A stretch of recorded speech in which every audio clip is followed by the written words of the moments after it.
please. Yeah, no problem.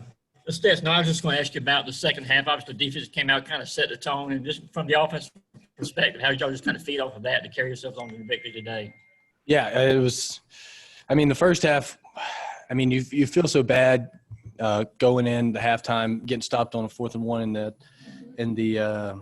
on the goal line and also spotting them the points that we spotted them. But, I mean, they really didn't stop us the first half. I mean, we still scored 17 points, and we just had to keep our head up, and that's what Coach Monken just reminded us. He's like, hey, man, like they hadn't stopped us yet. Like we just have to go out there and keep that train rolling and not make the silly mistakes that we made in the first half. Chip Towers.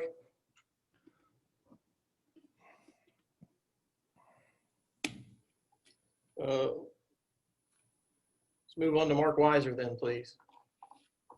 Hey, Stetson, just your thoughts on quarterbacking the team against another top 15 opponent and winning, and also want to ask you about your touchdown run and I guess the run before that on the same drive. I mean, Tennessee was a really good football team. They're physical. They knew what their strengths and weaknesses were, and they played to them. They were a really good football team. And then the first run was what play was that? I can't remember. I think it was just a scramble, and I got a good block from George on that side. And then the second play, I guess Coach Monken was feeling my legs and called a draw play, and I made somebody miss. The O-line blocked it up well, and I guess I got in the end zone. I didn't know it was pretty close on the pylon, but it's just 2 back-to-back runs, and I don't know, got good blocks on the perimeter. Next, we'll go to Mike Griffith, followed by Paul Newberry. Yeah, Stetson, can you just talk about the chemistry that you and Kiera Jackson had? Obviously, you guys came up big again today. Yeah, I mean, he plays the game hard. He gets open. It's easy to throw in the ball because, I mean, he catches it. I don't go looking for him. I don't really go looking for anybody just because, I don't know. I just like to use everybody. But, I mean, he's open and he catches my eye, and I trust him. So. Stetson, what is it about you guys in the second half? I think this is now the second game. You know, trailed at halftime and have won by more than 20 points.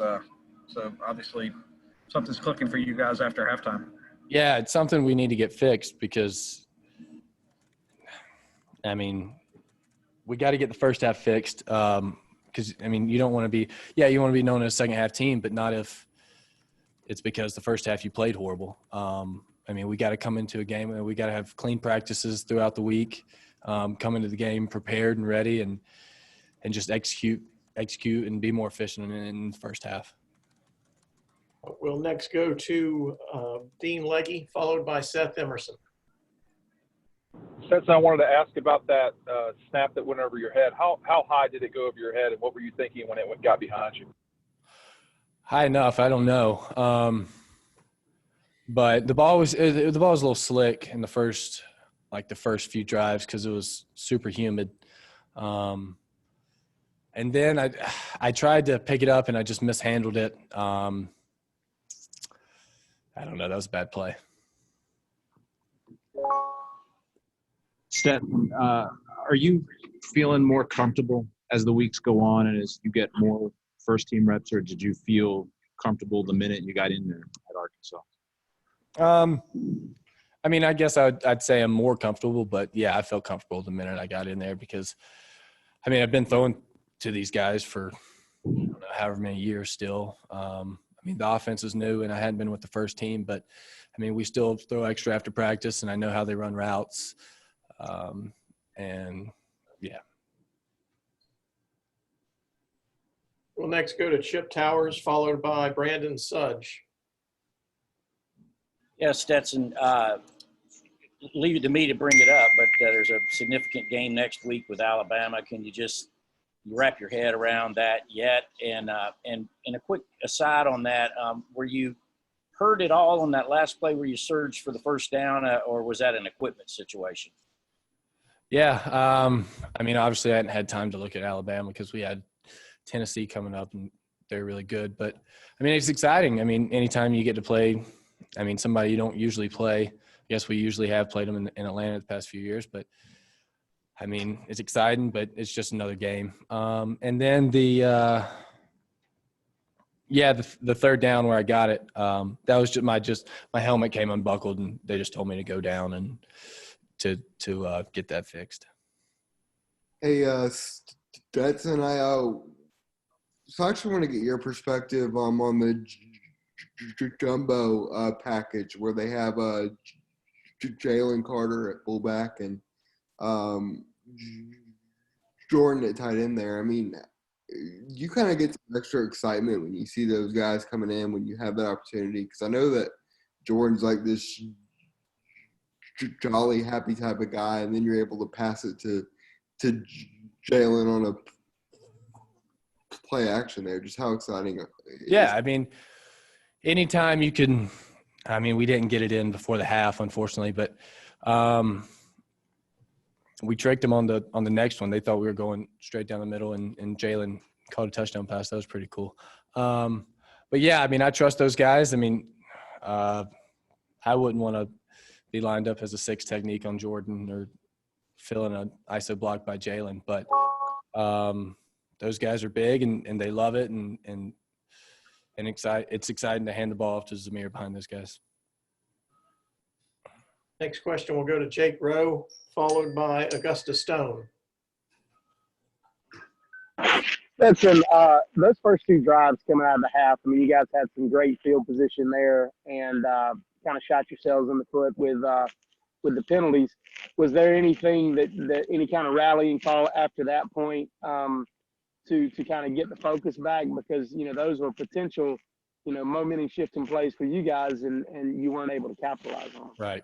Yeah, that was upsetting because we just talked about it in the halftime, and we do the same thing. But no, I mean, rallying calls, there wasn't any. We just knew that we just keep playing our football and trust the guys around us and just execute better and be smarter. But no, there wasn't anything. We just had to keep chopping and just go play football how we know how to. Hey, Stetson, I kind of wanted to follow back up on being a second half team, especially, you know, after y'all don't get that touchdown on 4th down there right into halftime. How do you stay calm and how do you keep the team calm, you know, whenever things are buzzing and you're coming out, you don't know what's going on? Just kind of how do y'all keep level and then come out and do what you do in the second half? I think it's just because we knew that they were beating us because of stuff that we had done. It wasn't anything that they had done. We had just shot ourselves in the foot, and we knew that if we just cleaned it up, it was going to end up how it ended up. And, yeah, it's frustrating that it has to come to that, but hopefully we'll get that fixed in practice this week. Next question will go to Allison Mastrangelo with WSB, followed by Maria Martin with Channel 11. Hey, Stetson, a little bit of a silly question, but I heard the guys come up and say the mailman delivers.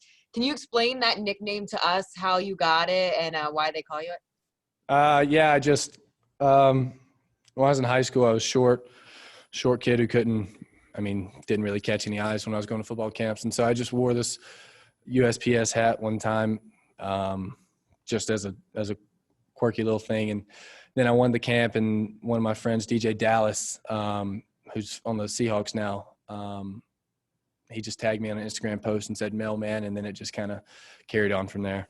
And then I guess these guys picked up on it recently.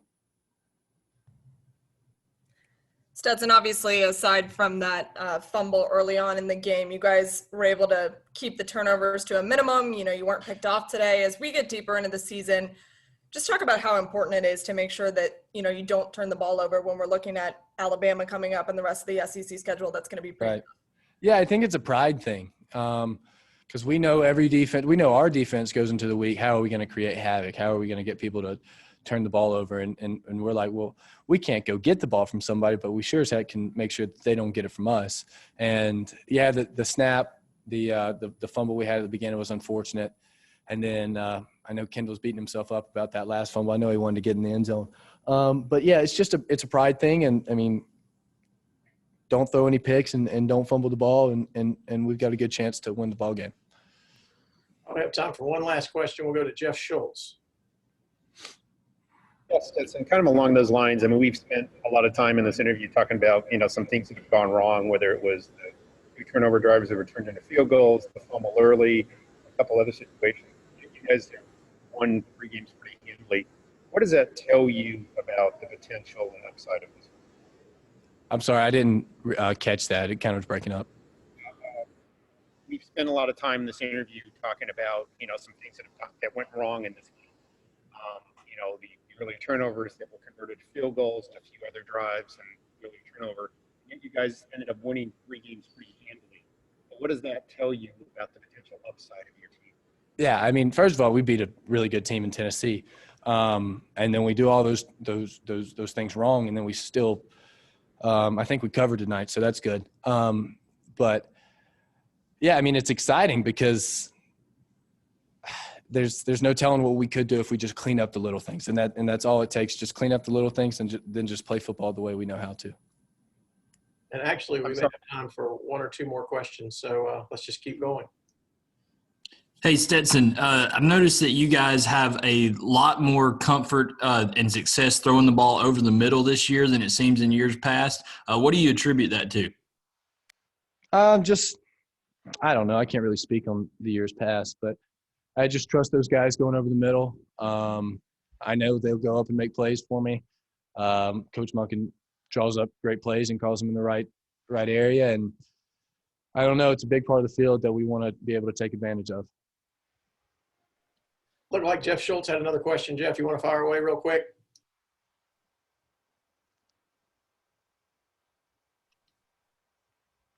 All right, Mike, I lost you. No, yeah, Stetson, the whole covered thing you covered tonight. I'm sorry. Can you explain that to me? I just heard some guys talking about it in the stands. It trickled down to my ear. So, right. I just didn't know. And we'll end with that question right there. Thanks, Jeff. Appreciate that one. And we'll have Coach Smart join us momentarily. Stetson.